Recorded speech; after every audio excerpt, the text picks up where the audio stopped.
दमदार ट्रेड्स और हमारे साथ एक बहुत ही जाने माने लंबी अवधि के विशेषज्ञ श्री गौतम शाह साहब जुड़ते हुए दिखेंगे। और फिलहाल आपके सामने मानस जायसवाल साहब बहुत ही बढ़िया टिप्पणी बाजार पर करते हुए दिखेंगे। निफ्टी 9 अंक नीचे 17,990 और बैंक निफ्टी में आप 250 अंक का एक लाल निशान देख रहे हैं। ये 38,140 पर फिलहाल ट्रेड करता हुआ दिखेगा। आज का जो उच्चतम और सबसे बढ़िया परफॉर्मिंग इंडेक्स है आपके सामने, हम लोग वो प्रस्तुत करते हैं। मेरे ख्याल से डायरेक्टर साहब आप ज़रा लेके आइए स्क्रीन पर निफ्टी का फार्मा इंडेक्स। यहाँ पर आपको खासा मोमेंटम आता हुआ दिखेगा और यहाँ पर आप 0.5% की वृद्धि देख रहे हैं। 13,936 हमारे साथ जुड़ चुके हैं मानस जायसवाल साहब। वो आपको टिप्पणी करते हुए दिखेंगे अपने 2 काउंटर्स पर जो उन्हें फिलहाल पसंद आते हुए दिख रहे हैं। मानस जी, देखिए, पहला जो काउंटर है वो ग्रेनुअल्स का है। ग्रेनुअल्स के पैटर्न को अगर आप देखिए तो करीब 5-6 दिनों का करेक्शन देखने को मिल गया। 320 के आसपास स्टॉक ने बॉटम बनाया। कल पहला साइन देखने को मिला था रिवर्सल का, लेकिन आज वो कंफर्मेशन मिल गया क्योंकि 20 डे और 200 डे मूविंग एवरेज ब्रीच हो गया, उसको रीगेन कर लिया। मेरा समझना है कि ग्रेनुअल्स में अब आपको 345 तक के टारगेट देखने को मिलेंगे, तो 327 के स्टॉप लॉस से आपको ग्रेनुअल्स में खरीदारी करनी है। अभी हमने थोड़ी देर पहले फार्मा स्टॉक की बात की थी शायद जी। मेरा समझना है कि स्ट्राइड फार्मा पे ध्यान दीजिए। काफी बड़ा कंसोलिडेशन, 10 दिनों का कंसोलिडेशन हम स्टार में देख चुके हैं। अब ऐसा लग रहा है कि स्टॉक तैयार हो गया है ब्रेकआउट के लिए। मेरा समझना है कि इस बार ये 465 के हर्डल को भी ब्रीच करेगा और शायद हमें 495 तक के स्तर देखने को मिलेंगे। तो स्ट्राइड फार्मा स्टार में खरीदारी करनी है। करंट लेवल्स पे स्टॉप लॉस लगाने हैं 449 के और टारगेट करीब 480-85 के सेट करने हैं। फार्मा पर आपका रुझान फिलहाल स्क्रीन पर आता हुआ दिख ही रहा है और स्ट्राइड्स पर एक लॉन्ग कॉल आती हुई दिख रही है। फार्मा अगर आप स्क्रीन पर लाएं डायरेक्टर साहब, बहुत सारे काउंटर्स जो हैं फार्मा स्पेस में आपको बढ़िया मूव दे रहे हैं। इनमें ल्यूपिन में देख रहा था कुछ समय पहले आपको दिन के उच्चतम लेवल पर ट्रेड करता हुआ दिख रहा था। ज़रा एफएनओ में देखते हैं कौन कौन से ऐसे काउंटर्स हैं जहां पर आप खासी चहक लॉन्ग साइड पर देख रहे हैं। ग्रैन्यूल्स पर चर्चा वीरेंद्र जी और चंदन तपड़िया साहब ने करी। आपको 336 का प्राइस यहाँ पर दिख रहा है। फिलहाल उच्चतम लेवल आपको वीक का यहाँ पर आता हुआ दिखेगा। स्ट्राइड्स पर टिप्पणी करते हुए कुछ ही समय पहले मानस जायसवाल साहब, सन फार्मा 1.25% ऊपर 839 पर आपको ट्रेड करता हुआ दिखेगा और साथ ही साथ अपोलो और डिवीज लैब में भी आप खासा मोमेंटम देख रहे हैं। टॉप गेनर ओपन इंटरेस्ट में आप औरोबिंदो फार्मा को देख रहे हैं। यही कॉल मानस जायसवाल साहब ने शुरुआती सत्र में हमारे साथ शेयर करी थी। चलिए और लाइए कहां पर आपको बढ़िया मोमेंटम दिख रहा है लॉन्ग साइड पर। इंडिसेस दोनों फ्लैट हैं। जायसवाल साहब, सन फार्मा पर आप टिप्पणी करना चाहेंगे?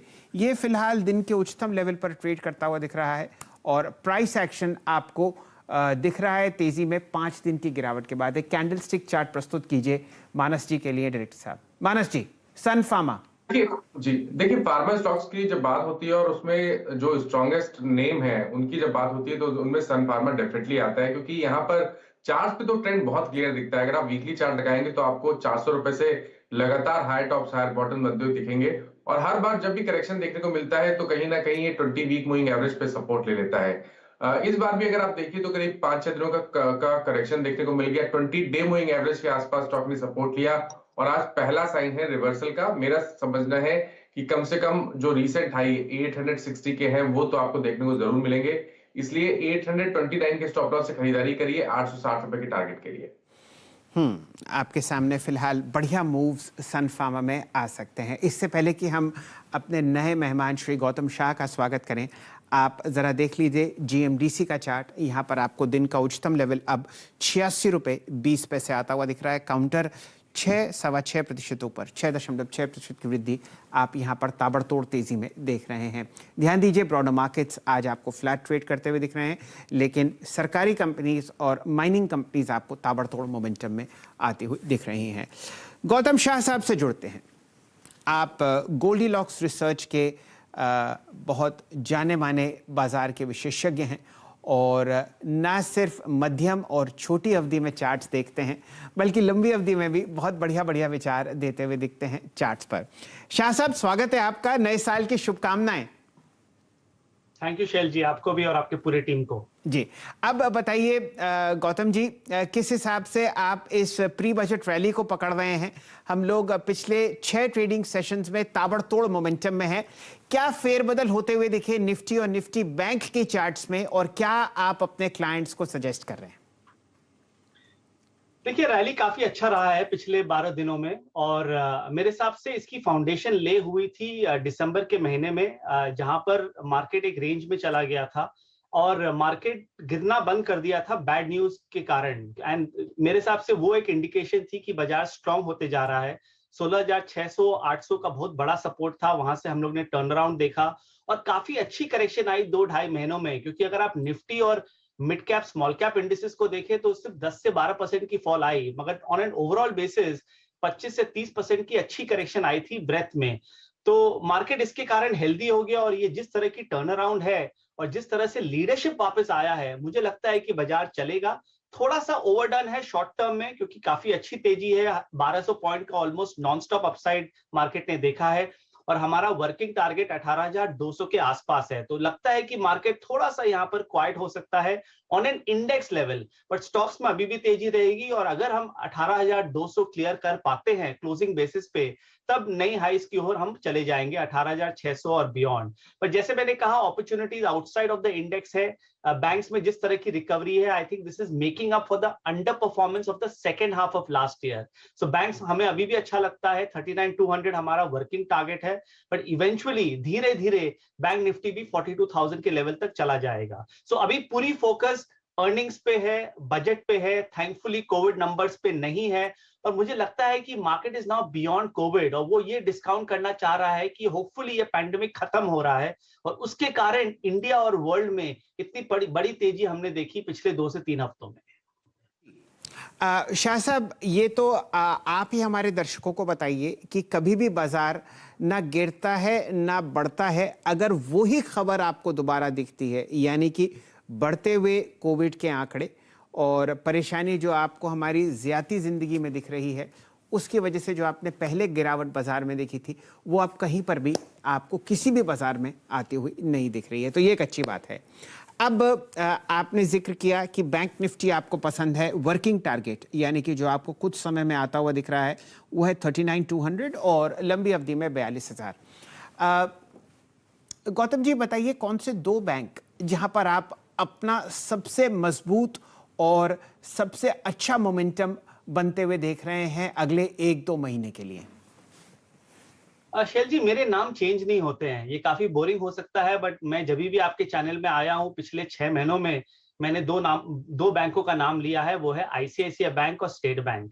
आईसीआईसीआई बैंक ने, आपने देखा, रिजल्ट्स काफी अच्छी थी, बहुत बड़ी इंस्टीट्यूशनल इंटरेस्ट इसमें आ गई है, और ये आउट परफॉर्म कर रहा है एचडीएफसी बैंक को। तो एक बहुत बड़ी स्ट्रक्चरल शिफ्ट है जिसे हमने बहुत जल्दी पकड़ा 2021 में। सो मेरे हिसाब से ICICI bank will be one of the first banks to make new highs, so वहां अच्छा लगता है। और अगर पीएसयू बैंक्स थीम प्ले करना है तो एसबीआई, आई थिंक वापस इसमें काफी हलचल हो रही है, काफी बात हो रही है गवर्नमेंट की तरफ से, और मुझे लगता है कि ये वापस 550, 570, मे बी इवन 600 के लेवल तक चला जाएगा। सो ये दोनों बेस्ट स्टॉक्स है। बाकी थोड़े से वॉलेटाइल है, थोड़े अंडर परफॉर्म कर रहे हैं। कोटक में वैसी स्ट्रेंथ है नहीं, एचडीएफसी बैंक बीच बीच में ठीक करता है, बट कोई स्ट्रक्चरल स्टोरी है नहीं। इंडसइंड बैंक में प्रॉब्लम है, फेडरल बैंक अलग तरीके से चलता है। सो बैंक्स अगर प्ले करना है इंडिया स्टोरी के लिए राइट नाउ, तो आईसीआईसीआई और एसबीआई ही है। एसबीआई पर यहाँ पर 2-3 टिप्पणियां आपसे मैं चाहूंगा। गौतम शाह साहब, हम लोगों ने 540 का उच्चतम लेवल देखा, अक्टूबर में रिकॉर्ड हाई था, और उसके बाद ये काउंटर लगभग 450 तक आया। अब आप कह रहे हैं कि यहाँ पर आपको 600 के लेवल्स आते हुए दिखते हैं। इसमें कोई टाइम जोन आप लगाएंगे?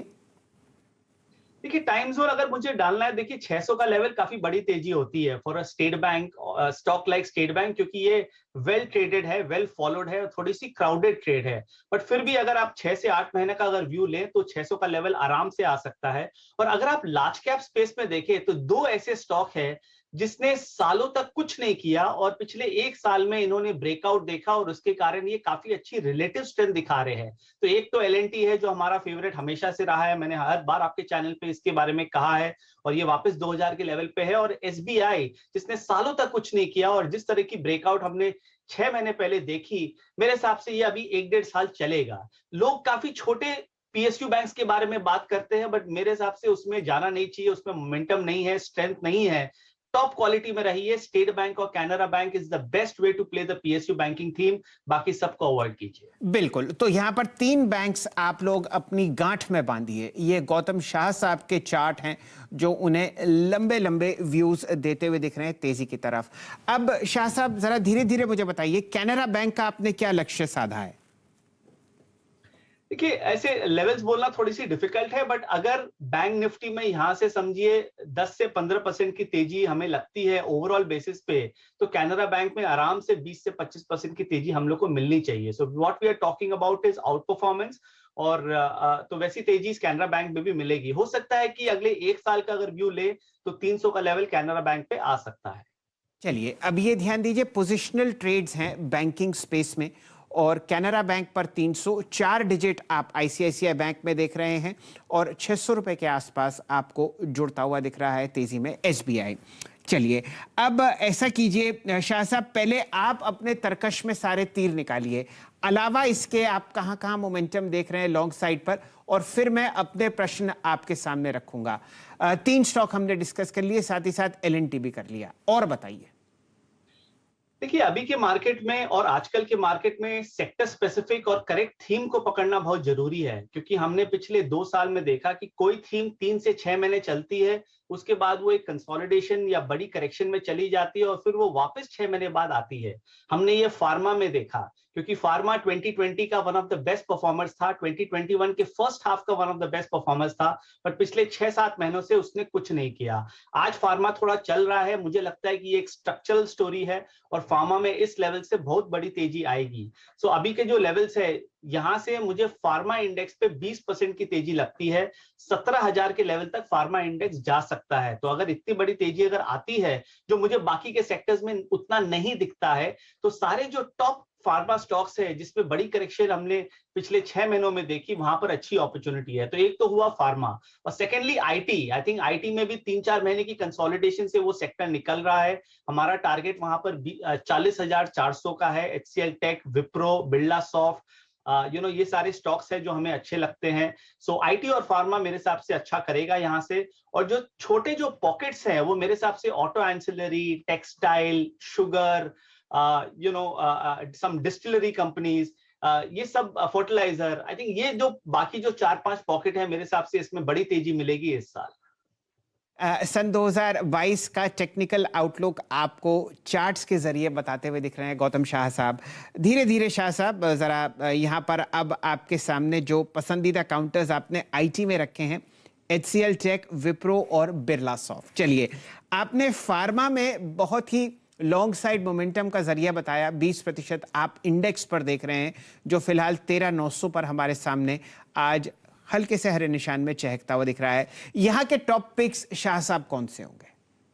देखिए, यहाँ का टॉपिक तो एक ही है एज ऑफ नाउ, वो है सन फार्मा, क्योंकि सन फार्मा पूरे फार्मा करेक्शन में खड़ा रहा, और जो सेक्टर या जो स्टॉक खराब टाइम्स पे खड़ा रह जाता है, वो जनरली अच्छे टाइम पे सबसे अच्छा परफॉर्म करता है। This is nature and this is how markets have evolved, at any point of time you look at it. So sun pharma हमारे मॉडल पोर्टफोलियो में भी है, और मुझे लगता है कि अगर एक साल का व्यू ले तो ये स्टॉक 4 फिगर की तरफ जा सकता है। और बाकी स्टॉक्स की अगर बात करें तो कई बड़े बड़े स्टॉक्स में हमने 30 से 40% का फॉल देखा पिछले 6 महीनों में, और वहां पर मुझे लग रहा है कि एक रिबाउंड आएगी। जो चाहे वो कैडिला हो, ऑरोबिंदो फार्मा हो, ग्लेनमार्क फार्मा हो, इप्का लैब्स हो, और Divi's lab which is an evergreen stock. So ये सारे जो 5-6 स्टॉक्स मैंने कहा, इसमें रिस्क रिवॉर्ड काफी अच्छा है। देखिए, 18,000 के इंडेक्स में ज्यादा स्टॉक्स नहीं है जहां पर आपको डाउनसाइड लिमिटेड हो और अपसाइड बड़ा हो, जो मुझे फार्मा में लग रहा है, और इसीलिए मैंने कहा। सो फार्मा में ये सब स्टॉक्स पे ध्यान रखना चाहिए। और जो फार्मा ने किया, मेरे हिसाब से मेटल्स भी अब वो धीरे धीरे कर रहा है। मेटल्स में भी बहुत अच्छी अपॉर्चुनिटी आ रही है, और पर्टिकुलरली अल्युमिनियम सेक्टर में आई थिंक हमें हिंडाल्को और नाल्को काफी अच्छा लगता है। सो अगले 6 महीनों के लिए मेरे हिसाब से ये 2 स्टॉक्स वापस नए लाइफ टाइम हाईस बना सकते हैं। चलिए, तो ये आपके सामने बढ़िया बढ़िया काउंटर्स आ रहे हैं। मैं वापस आपको शाह साहब फार्मा स्पेस पर इसलिए लेना चाहूँगा क्योंकि कल हमारे साथ विकास खेमानी साहब जुड़े हुए थे। मैंने उनसे पूछा कोई ऐसी इच्छा जो आपकी पूरी ना हुई हो सन 2021 में, तो उन्होंने कहा कि भाई फार्मा से निराशा हाथ लगी, खासकर एपीआई सेगमेंट में आपने बहुत मुनाफा वसूली देखी, और उनकी उम्मीद थी कि आउट परफॉर्मिंग सेक्टर यानी कि जो बाजार से ज़्यादा आपको रिटर्न दे वो आपको शायद 2022 में फार्मा दिखेगा। और अब आप देखिए चार्ट्स भी ये कहते हुए दिख रहे हैं। गौतम जी, बस 2 काउंटर बताइए फार्मा में जो आपको अच्छे लगते हैं। सन फार्मा तो आपने बताई दी, लेकिन डिवीज, ग्लेन, इप्का, औरोबिंदो फार्मा और कैडिला में एक काउंटर चुनिए। अगर रिस्क रिवॉर्ड के हिसाब से देखें, थोड़ी बहुत कंपनी की फंडामेंटल्स के हिसाब से देखें, तो मेरे हिसाब से कैडिला काफी अच्छा कर सकता है। एक लॉन्ग टर्म सपोर्ट पे है।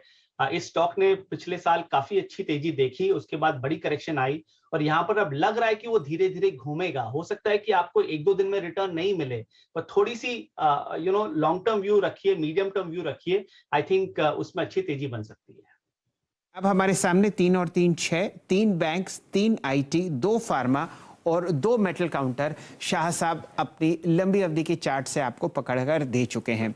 गौतम जी, अतरंगी काउंटर्स, डिस्टिलरी, चीनी, यहां पर बताइए कौन कौन से स्टॉक्स हैं जो आपको दिल को लुभा रहे हैं चार्ट्स के अनुसार। देखिए, शुगर में तो टिपिकल 5-6 काउंटर्स है। मेरे हिसाब से शुगर एक स्ट्रक्चरल स्टोरी में है। देखिए, शुगर को अगर आप ट्रैक करें पिछले 10 सालों में, तो हुआ क्या कि 6 महीने के लिए वो चलता है, फिर वो 1 साल के लिए सो जाता है, फिर वापस वो जागता है 6 महीने के लिए। तो लोग थक जाते हैं, क्योंकि जब तक लोग उसमें मन बनाते हैं तब तक उसमें करेक्शन वापस आ जाती है। बट अब जो हो रहा है पिछले 1 सालों में, मुझे लगता है कि एक स्ट्रक्चरल स्टोरी है, क्योंकि मार्केट में करेक्शन आई पिछले 3 महीनों में, बट उसके बाद भी शुगर और फर्टिलाइजर खड़े रहे, उसमें बड़ी करेक्शन नहीं आई। सो अगर आप टॉप स्टॉक्स को पकड़ें जो एथेनॉल थीम के हिसाब से भी प्ले करते हैं, तो Balrampur Chini, Dalmia sugar, Dhampur sugar, Awadh sugar, सारे अच्छे चार्ट्स हैं। मीडियम टर्म के हिसाब से यहाँ से 30 से 40% की तेजी यहाँ से भी आ सकती है। और फर्टिलाइजर में भी चंबल हमारा हमेशा से फेवरेट रहा है, तो चंबल, जीएनएफसी, कोरोमंडल इंटरनेशनल जो एक अंडर परफॉर्मर रहा है, वो भी एक सपोर्ट लेवल्स पे है।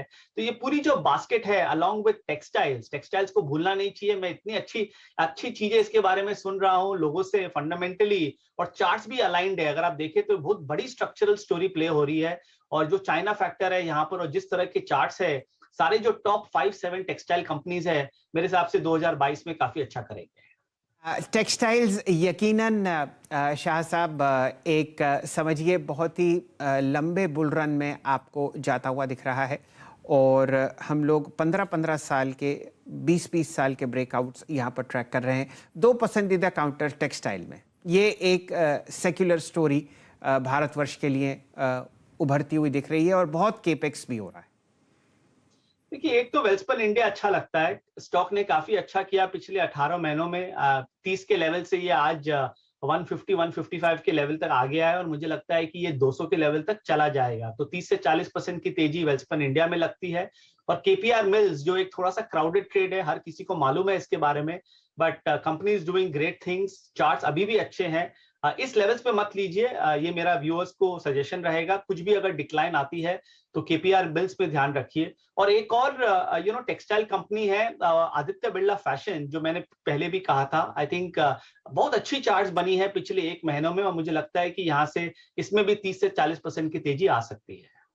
ये बिट साइज्ड काउंटर्स हैं, खासकर एबीएफआरएल और वेल्सपन। जी हाँ, KPR mills already record high पर है। यहाँ पर हम लोग 5:1 का स्टॉक स्प्लिट ऑलरेडी ट्रैक कर चुके हैं, और आप देख ही रहे हैं कि पिछले 2-1 दिन से इसकी चर्चा आपको कई चैनल्स पर होती हुई दिख रही है। चलिए, ये तो फिलहाल आपने टेक्सटाइल और फर्टिलाइजर स्पेस में बताया।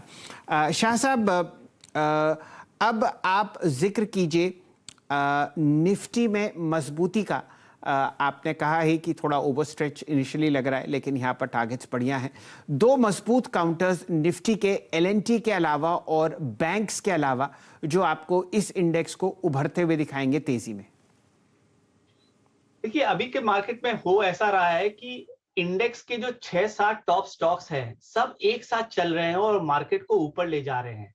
पिछले 2 महीने में यही प्रॉब्लम था कि यही जो 6-7 स्टॉक थे, सब करेक्शन में थे, तो बाजार टर्न नहीं कर पा रहा था, घूम नहीं पा रहा था। बट अब जो सिनारियो आ गया है कि लीडरशिप वापस रिटर्न कर गई है, तो apart from LNT and ICICI bank, जो हमें हमेशा से अच्छा लगता है, ज्यादा लोग बात नहीं कर रहे हैं, बट मुझे रिलायंस अभी भी अच्छा लगता है। आई थिंक इसमें जितनी बड़ी करेक्शन आनी थी वो आ चुकी है, वो यहाँ पर कंसोलिडेट कर रहा है। निफ्टी का 10% है रिलायंस इंडस्ट्रीज, इंडिया का one of the best veg है ग्रोथ स्टोरी प्ले करने के लिए। और 2400 के लेवल्स पे मुझे 100 से 200 रुपए की डाउनसाइड लगती है और 600 से 800 रुपए की तेजी लगती है। तो अगर रिलायंस धीरे धीरे 3000 की ओर अगर इस साल चला जाता है, तो वो ऑब्वियसली मार्केट को बहुत अच्छे से इम्पैक्ट करेगा। सो रिलायंस, क्योंकि इस स्टॉक ने इतना अच्छा अभी तक परफॉर्म नहीं किया है, हमारा पिक है। और मुझे लगता है कि रिलायंस, एलएनटी, आईसीआईसीआई बैंक और HDFC limited, these 4 are our best picks for the coming year. दीजिए, अगर आप रिलायंस पर हिस्सा लेते हैं इस लॉन्ग साइड ट्रेड में, तो आपको एक व्यक्तिगत राय और लेनी है। सीएनबीसी आवास का प्रभुत्व और प्रबंधन आप सीएनबीसी रिलायंस इंडस्ट्रीज़ के पास दिखेंगे, तो यहाँ पर एक इंडिपेंडेंट राय और लीजिए। यहाँ पर ऐसा करते हैं शाह साहब, आपके पुराने स्टॉक्स पर ज़रा थोड़ा ध्यान देते हैं। आपने अक्सर तेज़ी व्यक्त करी टाटा स्टील में, जेएसडब्ल्यू स्टील में, एनआईटी में। इस पर आप कुछ टिप्पणी करना चाहेंगे? हमारे बहुत सारे दर्शक यही सवाल ट्विटर पर पूछते हुए। देखिए, इसमें जमाना बदल गया है। एनआईटी हम बात करते थे जब वो 100 रुपए की शेयर होती थी, और मैं हर बार आपके चैनल पे आके एनआईटी के बारे में बात करता था। एक साल में the stock is I think 4 और 5 टाइम्स इन वैल्यू। तो अब क्या है, जो क्राउडेड ट्रेड हो जाता है, जो समझी हुई स्टोरी हो जाती है, उसमें बड़ी रिटर्न नहीं बनती है। तो अगर किसी का लिया हुआ है, अगर आपका 3 साल का व्यू है तो आप रख के रखिए, बट अगर आप शॉर्ट टर्म रिटर्न्स देख रहे हैं या मीडियम टर्म रिटर्न्स देख रहे हैं तो उसमें ज्यादा मत जाइए।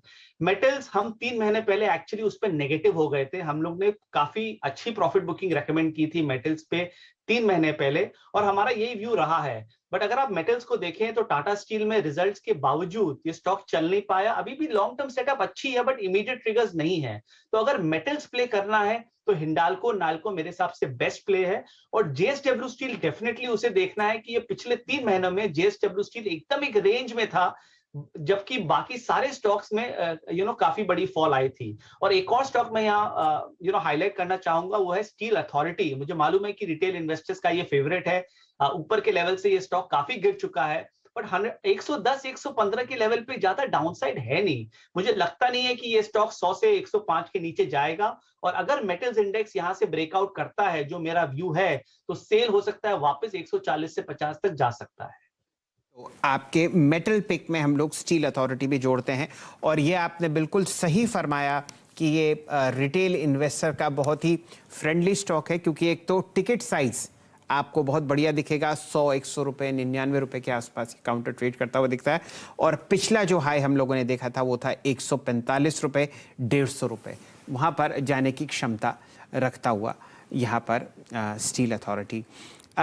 शाह साहब, अगर मैं आपके अभी तक का चुनाव देखूं, यहाँ पर आपने old favourites smoke stack companies का जिक्र किया, जहाँ पर 20-25 साल की प्राइस हिस्ट्री है, वो आपने अपने चार्ट्स पर एनालाइज करी। और ये आवश्यक भी है अगर आप लंबी अवधि के व्यूज़ देखना चाहते हैं। जितनी बड़ी चार्ट हो उतना अच्छा।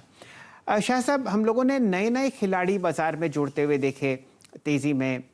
एफएल देख लीजिए, डिक्सन टेक्नोलॉजीज़ देख लीजिए, आईपीओ में आप लिस्टिंग देखते हैं तो एमटार टेक्नोलॉजीज़ बहुत बढ़िया परफॉर्म किया, लक्ष्मी केमिकल्स ने बढ़िया रिटर्न्स दिए सन 2020 में, 22 में। कोई ऐसा चटक स्टॉक जिसे कहना चाहिए जो आपको बिजनेस वाइज भी पसंद आया हो और पिछले 2 साल में उसकी लिस्टिंग हुई हो? हम एक्चुअली नए आईपीओ से थोड़ा सा दूर ही रहे हैं, क्योंकि उसमें एक्सपीरियंस काफी अच्छी रही नहीं है। क्योंकि हम चार्टिस्ट हैं तो चार्ट बनती नहीं है, और जब चार्ट बनती नहीं है तो हमारी कॉन्फिडेंस उतनी हाई नहीं होती है। बट फिर भी अगर आप पिछले 1 सालों में देखें तो एक स्टॉक है पिछले 1-1.5 सालों में, वो है हैप्पीएस्ट माइंड्स। तो हम लोग ने लास्ट ईयर भी ये रेकमेंड किया था और उसके बाद स्टॉक ने अच्छा किया। अभी लास्ट 3 महीने से ये कंसोलिडेशन फेज में है और मुझे लगता है कि अगर थोड़ी सी लॉन्ग टर्म व्यू रखें, समझिए 2 से 3 साल की, तो हैप्पीएस्ट माइंड्स यहाँ से बड़ी तेजी देख सकती है। और एक और स्टॉक है जहां पर मैं काफी बुलिश हूं, बट स्टॉक ने उतना अच्छा नहीं किया पिछले 3-3.5 महीनों में, वो है route mobile. Again very interesting business model, charts अच्छे हैं, 1800 के लेवल के आसपास ये पिछले 3-4 महीनों से चल रहा है। इवेंचुअली ये चलेगा, it's not a trading pick, but थोड़ा सा अगर लॉन्ग टर्म के हिसाब से देखें तो हैप्पीएस्ट माइंड्स और रूट मोबाइल मेरे हिसाब से काफी अच्छे पिक्स बनते हैं। शाह साहब, समय कम, आपने जो जो ट्रेड्स मुझे दिए हैं लॉन्ग टर्म चार्ट्स पर, मैं ज़रा उनको एक बार समेट देता हूं और अगर मेरी कोई गलती हो तो वो आप करेक्ट कीजिएगा। सबसे पहले चर्चा शुरू हुई थी बैंक्स की। गौतम शाह साहब को आईसीआईसीआई बैंक, एसबीआई और कैनरा बैंक पसंद आता हुआ दिखता है लॉन्ग साइड पर। उसके बाद चर्चा शिफ्ट हुई टेक आईटी स्पेस पर। यहाँ पर लार्ज कैप्स में आपको एचसीएल टेक और विप्रो, और मिड कैप्स में बिरला सॉफ्ट और हैप्पीएस्ट माइंड्स पर आप एक लॉन्ग ट्रेड सजेस्ट कर रहे हैं पोजिशनल। फार्मा स्पेस में 2 काउंटर पसंद आते हुए, सन फार्मा और कैडिला, और आप वैसे भी औरोबिंदो फार्मा में इप्का, ग्लेनमार्क और डिवीज में एक बढ़िया स्विंग ट्रेड लाते हुए दिख रहे हैं। मेटल क्षेत्र से गौतम शाह साहब की पसंद है एल्यूमिनियम स्पेस में हिंडाल्को और नैल्को, और साथ साथ steel authority of India. Fertiliser space में आपको पसंद आता हुआ दिखता है चंबल फर्टिलाइजर्स, कोरोमंडल इंटरनेशनल और जीएनएफसी। और एक नया दौर तेजी का खुलता हुआ टेक्सटाइल स्पेस में, यहाँ पर वेल्सपन इंडिया, एबीआरएफएल और केपीआर मिल्स आपको चार्ट्स पर बढ़िया लगते हैं। ये सारे स्टॉक्स धीरे धीरे आपके सामने स्क्रीन पर चलते हुए दिखेंगे। शाह साहब, जाते जाते एक लाइन आपसे मैं जानना चाह रहा था, अगर ये काउंटर्स डिप में मिलते हैं, कहीं पर 5, 7, 10% की गिरावट किसी भी कारण आपको दिखती है, तो क्या आपकी राय होगी कि इन स्पेसेस में उस डिप को खरीदें? देखिए, हम गोल्डीलॉक्स में सिर्फ क्वालिटी स्टॉक्स को रेकमेंड करते हैं। हम कोई भी स्पेकुलेटिव नेम्स में जहां पर इंस्टीट्यूशनल एक्शन नहीं हो या फंडामेंटल्स नहीं हो, उसको कवर ही नहीं करते, चाहे कितनी भी अच्छी चार्ट्स हो जाए। तो ये हमारी खासियत है। तो इसीलिए कभी भी ये सब स्टॉक्स में अगर डिप मिले तो इसमें डेफिनेटली पोजीशन बनाइए। हो सकता है कि बाजार में थोड़ी सी वॉलेटिलिटी रहे, बट लॉन्ग टर्म में ये आपको रिटर्न देगा। बट जाते जाते एक सेक्टर के बारे में जिसने हमने बात ही नहीं की और जिसमें मैं बहुत बड़ा बुल रहा हूँ पिछले 1 साल में, वो है रियल एस्टेट। तो वहां पर मैं एक स्टॉक डेफिनेटली रेकमेंड करना चाहता हूं जो हम लोग अपने सब्सक्राइबर्स को लास्ट वीक रेकमेंड किया था, वो है केएनआर कंस्ट्रक्शंस, और इसके साथ साथ डीएलएफ और ओबरॉय रियलिटी। आई थिंक अगर 2022 को प्ले करना है तो आपका पोर्टफोलियो का एटलीस्ट 15% रियल एस्टेट में होना चाहिए, क्योंकि ये एक स्ट्रक्चरल स्टोरी है। तो इन 3 शेयरों को और ओवरऑल स्पेस को इग्नोर मत कीजिए। शाह साहब, आपने तो आज समझिए तेजी का एक बहुत बड़ा पिटारा खोल दिया, और इन 3 स्टॉक्स भी हम लोग जोड़ते हुए दिखेंगे। केएनआर कंस्ट्रक्शंस आपको जाना जाता है रोड बिल्डिंग के लिए। डीएलएफ आप देखिए देश की सबसे बड़ी रियल एस्टेट कंपनी है, और ओबरॉय रियल्टी की पकड़ मुंबई बाजार के रियल एस्टेट स्पेस में जानी मानी है। शाह साहब, बहुत बहुत धन्यवाद, और बहुत ही बढ़िया आपसे पिछले 22 मिनट चर्चा हुई। बहुत बहुत शुक्रिया आपका जो आपने इतना कीमती समय निकाला। मैं उम्मीद करता हूं कि पहले मुलाकात होनी थी जनवरी में दिल्ली में, अब आपके दर्शन अप्रैल में होते हुए दिखेंगे। इसी आशाओं के साथ यहाँ पर फिलहाल हम लोग समेटते हैं 10 के दमदार ट्रेड्स, और अब तेजी की कमान संभालते हुए दिखेंगे सुमित जी ट्रेडर्स हॉटलाइन में। शुक्र शायद तेजी बाजार के अंदर बनी हुई है। निफ्टी सेंसेक्स तो एटलीस्ट हरे निशान में कामकाज कर रहे हैं, और निफ्टी ने 18,000 का जो मार्क है उसको संभाल रखा है अभी भी। हालांकि निफ्टी बैंक करीब करीब 150 अंक जरूर नीचे कामकाज कर रहा है, लेकिन अभी भी मूड माहौल उतना खराब नहीं है। मार्केट्स में जो तेजी का मोमेंटम है वो बना हुआ है, और मिड कैप स्मॉल कैप में ब्रॉडर बेस बाइंग जो है वो अभी भी देख रहे हैं। स्टॉक स्पेसिफिक स्टोरीज मार्केट के अंदर बनी हुई है, जिसमें एक अच्छी तेजी चल रही है टेक्सटाइल स्पेस के अंदर, जो कि कल एक जोरदार तेजी के साथ तो कामकाज कर ही रहे थे, और आज भी यहाँ पर एक अच्छा मूव देखने को मिल रहा है। चलिए हम बातचीत करेंगे प्रकाश गाबा से, आपके सवालों के जवाब दिलवाएंगे, साथ ही साथ आईटी सेक्टर के दिग्गजों के जो नंबर्स हैं इन पर भी चर्चा करेंगे। लेकिन सबसे पहले देख लेते हैं हेडलाइंस।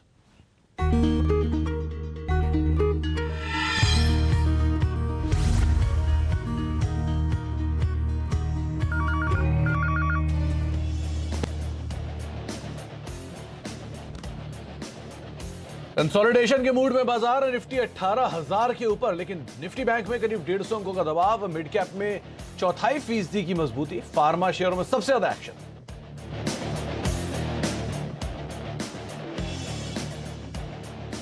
स्टॉक्स में अभी भी तेजी रहेगी और अगर हम 18,200 क्लियर कर पाते हैं क्लोजिंग बेसिस पे, तब नई हाइस की ओर हम चले जाएंगे 18,600 और बियॉन्ड।